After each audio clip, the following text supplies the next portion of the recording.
एने फ्रैंक की डायरी। 1929 में एने फ्रैंक जर्मनी के शहर फ्रैंकफर्ट में पैदा हुई। वो एक ज़हीन और तजस्सुस भरी लड़की थीं, जिन्हें किताबें पढ़ना और कहानियां लिखना बहुत पसंद था। वो अपने दिन खानदान के साथ खाने की मेज पर हंसते हुए और स्कूल में दोस्तों के साथ मुस्तकबिल के ख्वाब बांटते हुए गुजारती थीं। इस वक्त एने को ये अंदाजा नहीं था कि एक दिन लिखना ही उसकी जिंदगी को सहारा देने वाली सबसे बड़ी ताकत बन जाएगा। 1933 में जब हिटलर इक़्तिदार में आया तो यहूदियों के खिलाफ इम्तियाज और जुल्म सितम शुरू हो गया। एने के खानदान को सिर्फ यहूदी होने की वजह से पार्कों में दाखिल होने से मना कर दिया गया और स्कूलों काम की जगहों पर पाबंदियां दिन बदन सख्त होती गईं। सड़कों पर यहूदियों को रद्द करने वाले बोर्ड लगने लगे और लोगों की नजरें वक्त के साथ सर्द होती चली गईं। एने ये समझ न सकी कि इसे उसकी शख्सियत की वजह से नहीं बल्कि सिर्फ इसके पैदा होने की वजह से मुख्तलिफ सलूक का सामना क्यों करना पड़ रहा है। जब जर्मनी मजीद खतरनाक हो गया तो खानदान वहां से निकलकर नीदरलैंड्स के शहर एम्स्टर्डियम चला गया, लेकिन जंग और नफरत सरहदें पार करके उनके पीछे आ गईं और वहां भी अब कोई महफूज जगह ना रही। 1942 के मौसम गर्मा में एने की बहन मार्गोट को जबरी मुशक्कत के कैंप में रिपोर्ट करने का हुक्मनामा मौसूल हुआ। ये जानकर कि अब मजीद इंतजार मुमकिन नहीं, खानदान ने इस खुफिया मंसूबे पर अमल करने का फैसला किया, जिसकी वो तवील अरसे से तैयारी कर रहे थे। किताबों की अलमारी के भेस में छुपे दरवाजे के पीछे एक तंग और तारीक जगह जाहिर हुई। वहाँ सूरज की रोशनी मुश्किल से दाखिल होती थी और इतने ज्यादा लोगों के साथ सांस लेना भी दुश्वार था। ये वो खुफिया हिस्सा था जहाँ एने का खानदान और दीगर यहूदी खानदान इकट्ठे छुपने पर मजबूर थे। इसी बिलखाने में एने ने दुनिया से कटी हुई एक तवील जिंदगी का आगाज किया।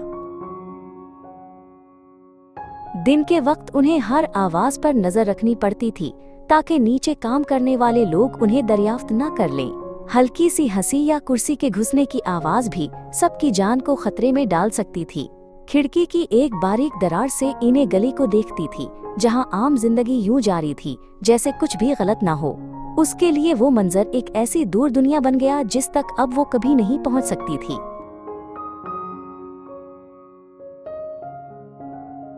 उन्नीस 1942 में अपनी 13वें सालगिरह पर एने को सुर्ख चेकदार डायरी मिली।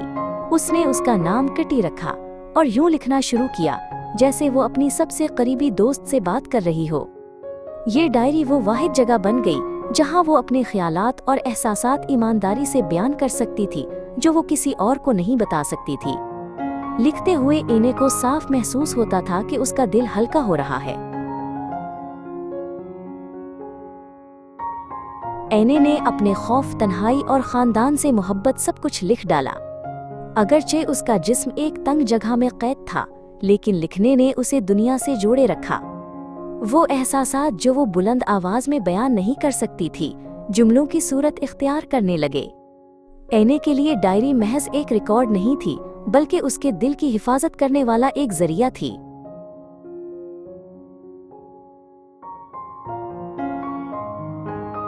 एने ने उन लम्हों के बारे में भी सच्चाई से लिखा जब उसे दूसरों से दुख और मायूसी मिली।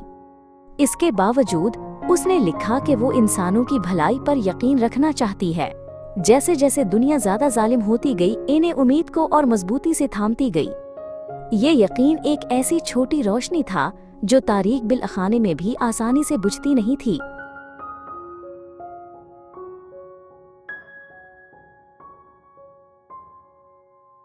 एने अक्सर अपनी डायरी में लिखारी या सहाफी बनने के ख्वाब के बारे में लिखती थी। वो चाहती थी कि जंग के खत्म होने पर वो दोबारा स्कूल जाए और आजादाना तौर पर पढ़ और लिख सके। अगरचे वो एक तंग जगह में कैद थी, उसके ख्यालात और तखय्युल हमेशा मुस्तकबिल की तरफ बढ़ते रहे। ख्वाब ऐसी चीज हैं जिन्हें कोई दीवार मुकम्मल तौर पर कैद नहीं कर सकती।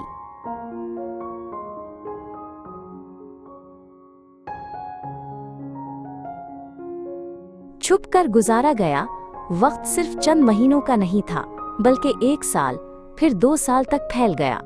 वक्त के साथ दबाव और बेचैनी बढ़ती गई और साथ रहने वालों के दरमियान तनाजुआत भी ज्यादा हो गए। एने ने अपनी माँ के साथ पेचीदा एहसासात और इख्तिलाफात के बारे में ईमानदारी से लिखा। उसकी तहरीर गहरी होती गई और उसकी सोच तेजी से बालिग होती चली गई। एने अक्सर खिड़की की एक छोटी दरार से आसमान को तका करती थी। बादलों की हरकत और परिंदों की परवाज़ इसे आज़ादी की अलामत महसूस होती थी। ये मुख्तसर लम्हात उसके लिए कीमती तसल्ली बन गए जो उसे जीने की ताकत देते थे। एने के लिए आसमान इस बात का सबूत था कि उम्मीद मुकम्मल तौर पर बंद नहीं हुई।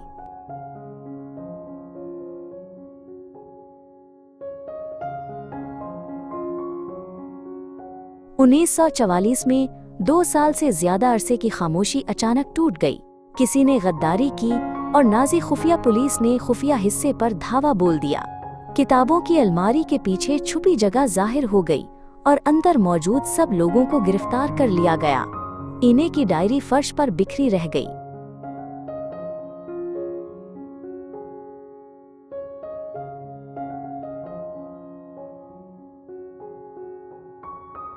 एने और उसके खानदान को वेस्टरबुर्ग से होते हुए ऑशुट्स भेज दिया गया। वहां की हकीकत उनके तमाम खदशात से कहीं ज्यादा सख्त थी। भूख, सर्दी और बीमारी ने एने के जिस्म को आहिस्ता आहिस्ता कमजोर कर दिया।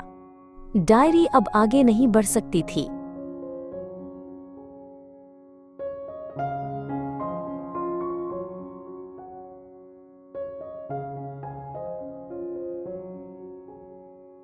उन्नीस 1945 के आगाज में एने फ्रैंक बर्गन बेल्सन कैंप में बीमारी के बाइस गिर पड़ी। खाने और दवाओं की शदीद कमी थी और बहुत से लोग सर्दी और बीमारी में मुब्तला थे। एने वबाई मर्ज में मुब्तला हो गई और मुनासिब इलाज के बगैर रफ्ता रफ्ता कमजोर होती चली गई।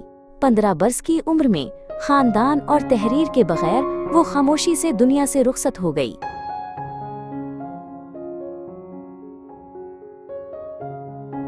जंग के बाद सिर्फ उसके वालिद ओटो फ्रैंक जिंदा वापस लौटे। बेटी की डायरी पढ़ते हुए उन्हें एक ऐसी गहरी अंदरूनी दुनिया मिली जिससे वो पहले नावाकिफ थे। वो सब कुछ जूं का तूं शाया नहीं कर सकते थे, इसलिए कुछ हिस्से हज़्फ या तरमीम किए गए। इसके बावजूद ओटो ने फैसला किया कि एने की कहानी दुनिया के साथ जरूर बांटी जानी चाहिए।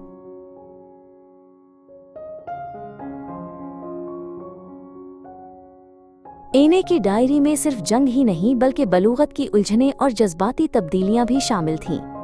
उसने अपने बदलते जिस्म और माँ के साथ इख्तिलाफात के बारे में ईमानदारी से लिखा।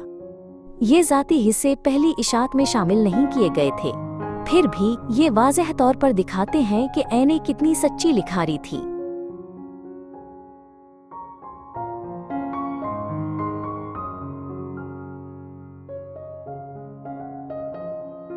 एने की डायरी आखिरकार शाया हुई और दुनिया भर में फैल गई। एक लड़की का ज़ाती रिकॉर्ड जंग की होलनाकियों की गवाही देने वाली तारीखी दस्तावेज बन गया। वक्त और सरहदों से आगे बेशुमार क़ारीन उसके अल्फाज से गहरे जज्बात महसूस करते हैं। एने की आवाज़ आज भी पढ़ी जाती है।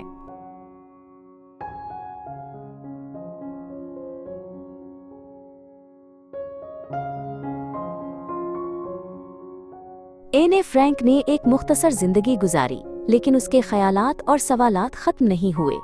इसकी डायरी ने साबित किया कि अंधेरे में भी अल्फाज उम्मीद की चिंगारियां छोड़ सकते हैं। एने की तहरीर आज भी हमसे बात करती है। ये हमसे पूछती है कि हमें क्या याद रखना चाहिए और हमें कैसे जीना चाहिए।